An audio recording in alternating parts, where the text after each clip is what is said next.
Hi, my name is Jonathan Hicks. I'm at the UK Games Expo 2017, and today I'm joined by Kevin Young from Inspiring Games.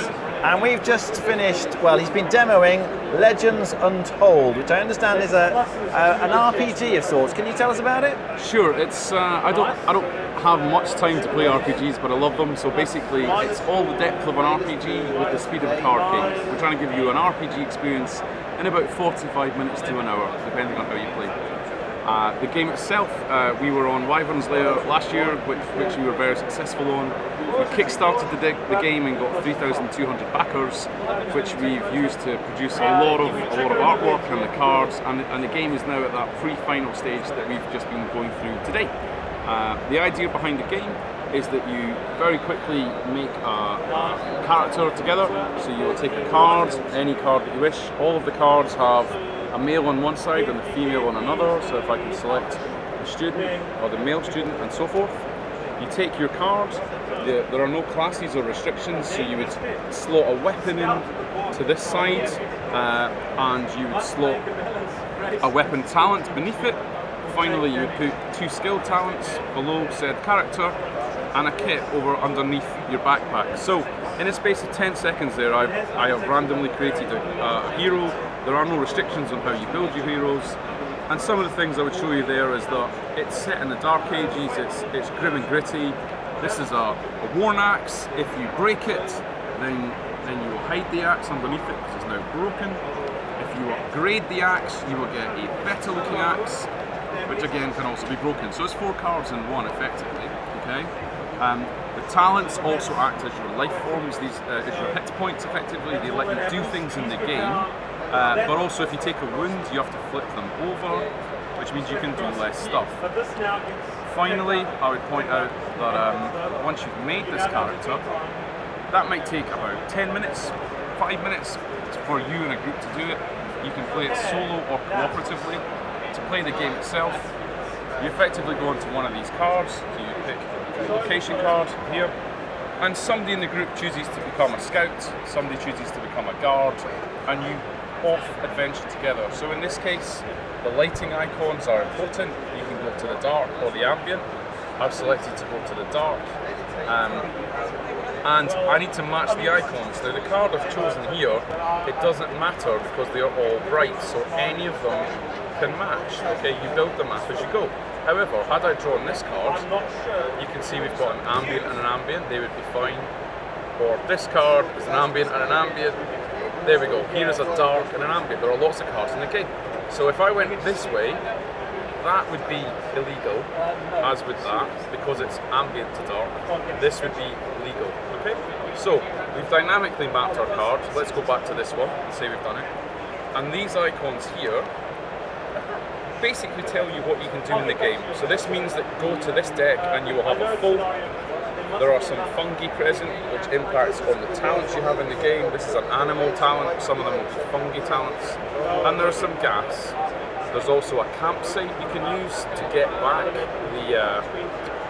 I mentioned about having health through your talents. If you are wounded and you can see a campsite, then you need to spend less time to heal yourself with the cards. Finally, we have barriers here. When you draw a barrier, it is, in this case, a bat colony, and that bat colony there tells you what you need to do. Green is good, red is bad. If you fail it's one of the tests you select, then you're going to take fear from the bats.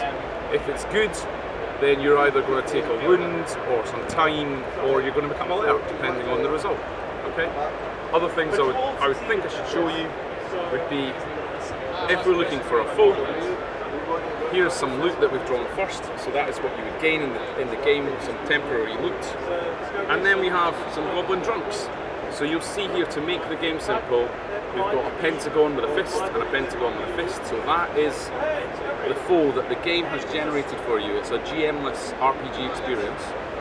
This gives you the ranking in terms of the number of players, so with 1 to 2 players there are 3, with 3 to 5 players there are 4, with more than 5 players there are 6 goblin drunks. This is the health, and this explains how you do it. And when you play combat against a goblin, all you need to do for melee is roll 3d6. In this case I scored a 10, I would look up my weapon, which if I'm using a bow, I'll use the spear to make it easier to explain. This is the rough spear, this is the advanced spear, okay? Now, I rolled a 10, which means that I have this here, which is a trade blows. That means at the same time, it has done 1 damage to me, so I've got to flip over one of my talents. Yep. But I've done 1 damage to it, so we know there are 3 players. We know there are 3 of them because I'm playing on my own. Yeah. I got a trade blow, so I have done 1 damage. I have killed one, and it did 1 damage to me. So 1 dice roll does all of them melee for you, and basically all of these talents here let you modify what's going on in melee reactively and proactively. Combat accounts for about 20% of the game. The other things I would want to show you, there are traps in the game which impact whoever's doing what. There's loot, there's a Goblin Queen. There are encounters, NPCs you need to deal with. This is like a push your luck game effectively. We have some shiny rocks. Every time you're going to get something different out of that adventure deck. Here's a table test that is a tap party you need to deal with. The idea is that the game is an RPG experience. It's a different game every time. In about an hour, you get the depth of an RPG with the speed of a card game. Okay, how many players does it take? You can play, in the base set, you can play up to 4, but if you bought both boxes, you can play up to 8 players. You can also play it solo as well. Okay, great. Yeah, I found there was a lot to like about this. Kev's just given me a demo, sort of taking me through the introductory scenario, and it does pack quite a punch for a very small package. The box itself isn't very big, but there's an awful lot in this. It feels like an RPG in the sense that you're rolling dice a lot of the time for different tests, and there's a lot of different things that can modify those test results. So if you're trying to get through a barrier, or you're doing combat and you're throwing your spear or whatever it is, there's a lot to think about, lots of different icons in the cards, but it all makes sense. So it's not like you look at an icon and go, what's that supposed to be? There's a guide that explains what the icons do, and it all feels very natural. So if you want that RPG feel in a small package, I'd highly recommend this one. Alright, thanks for watching. That was Legends Untold.